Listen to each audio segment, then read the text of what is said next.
दो भाई आपस में झगड़ पड़े।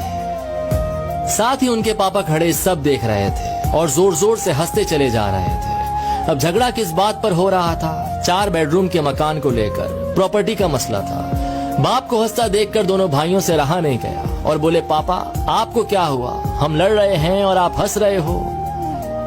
बाप ने कहा, बेटे तुम इस चक्कर में पड़े हो, मैं कल तुम्हें अनमोल खजाना दिखाऊंगा, कल चलो छुट्टी लेकर मेरे साथ। दोनों भाइयों ने छुट्टी ली और सुबह सुबह तीनों निकल पड़े। एक बस में चढ़े तो 2 ही सीट खाली थी। अब जाने वाले 3 थे, 10 घंटे का रास्ता था।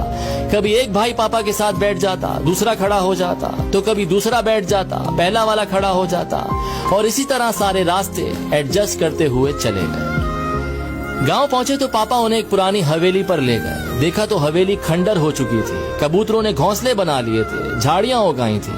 ये देखकर पापा इमोशनल हो गए, रोते चले जा रहे थे और उनसे कहते चले जा रहे थे कि देख रहे हो हवेली, इस हवेली में तुम्हारा बचपन बीता है। इस हवेली के लिए मैंने अपने बड़े भाई से लड़ाई लड़ी, एक दूसरे को मरने मारने पर उतर आए थे, जैसे कल तुम लड़ रहे थे। हवेली तो मुझे मिल गई थी, लेकिन भैया बाहर चले गए। मुझसे कहा तू ये मकान रख, रिश्ता खत्म। मैंने अपने बड़े भाई को खो दिया इस हवेली के चक्कर में, और आज ये हवेली खंडर बन चुकी है।